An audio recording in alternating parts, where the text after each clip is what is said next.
Bonjour, aujourd'hui je vais vous parler de 3 livres sur la petite enfance. Ces livres que je vais vous présenter sont concernés pour les parents et également pour les professionnels de la petite enfance. Dans cette vidéo je vais pouvoir vous en présenter que 2 puisque j'en ai prêté un à une collègue qui va avoir son bébé, donc du coup je lui ai prêté.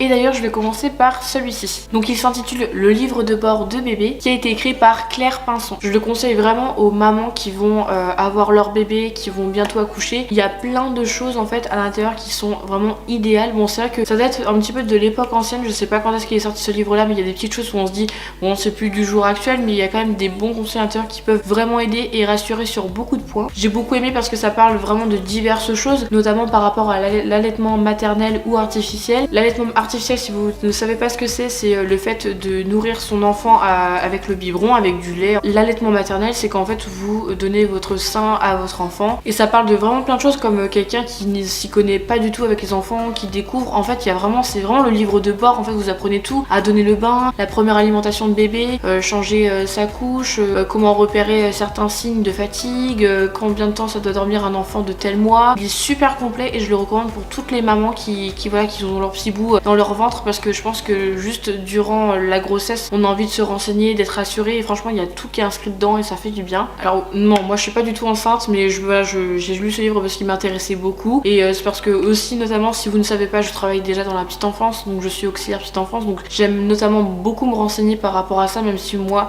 je suis pas concernée. Je me dis, si déjà ça peut m'apporter des petits tips, des petits conseils à apporter aux parents pour que ça puisse les rassurer, bah moi je suis pour en fait. Donc à chaque fois je prends toute information qui est surtout très utile. Donc voilà, franchement je vous le recommande, il est top, vous m'en redirez des nouvelles. Ensuite, moi qui travaille en crèche, j'ai beaucoup aimé ce livre là, je l'ai lu, et en fait c'est 365 activités à faire. En gros 365 ça peut être en gros une année en fait, vous pouvez faire une activité par jour, et je trouve ça vraiment génial. Il y a plein de trucs intéressants, j'aime beaucoup la présentation à l'intérieur, c'est très beau, ça donne envie de découvrir, de lire, plein de choses à faire, des choses à faire avec les mains. D'un autre côté ça peut être aussi plus éducatif, ludique, il y a vraiment plein de choses. Alors celui-ci je l'avais apporté justement à mon lieu de travail pour mes collègues, j'aurais dit oh il est trop bien, il y a plein de trucs intéressants, et franchement voilà, des fois quand on est en panne d'idées, bah il y a tout dedans et c'est trop cool.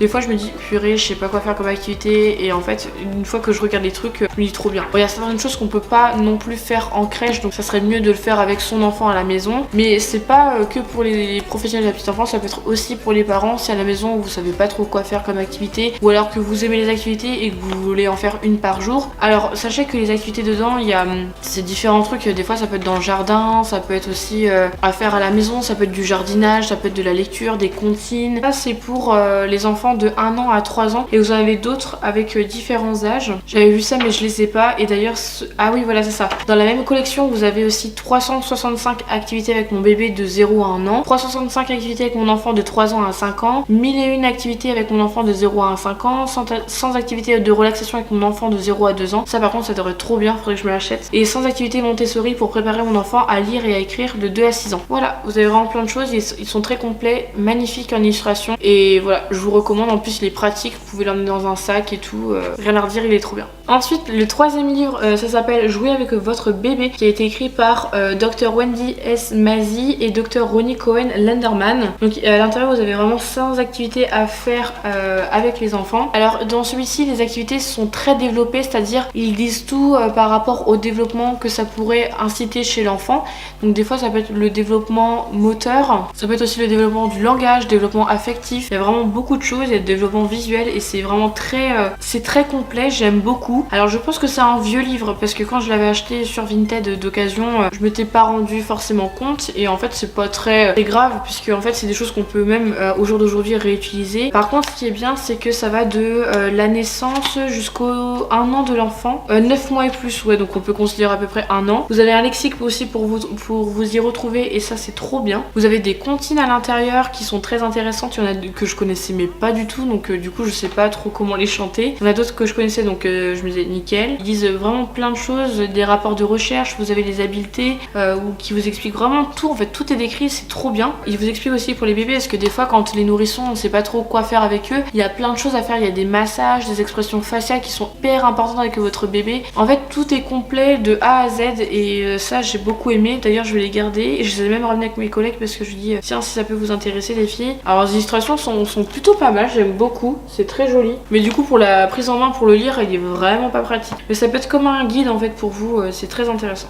Merci beaucoup d'avoir regardé ma vidéo, n'hésitez pas à m'écrire dans les commentaires ce que vous pensez de ces 3 livres et si vous avez d'autres livres dans la petite enfance à me recommander. Je pense que je vous ferai prochainement une vidéo sur des livres sur le langage des signes que je pourrais vous recommander. En tout cas n'hésitez pas à m'écrire dans les commentaires si ça vous intéresserait. Je sais que c'est rare que je parle de livres sur ma chaîne ici parce que j'ai une autre chaîne qui s'appelle Ocean Words et je présente vraiment des livres que je lis en disant mon avis concret. Et donc en fait je me suis dit les livres sur la petite enfance je préfère largement les présenter en fait sur ma chaîne là parce que j'ai déjà fait de nombreuses vidéos sur la petite enfance et je me dis au moins on reste vraiment focalisé sur ce thème-ci sur ma chaîne parce que j'adore. Et vous recommander des livres sur la petite enfance, enfin le fait d'associer livre et petite enfance, deux choses que j'aime, c'est le bonheur pour moi. Et bien voilà, c'en est tout, je vous retrouve très vite dans une prochaine vidéo, je vous fais d'énormes bisous.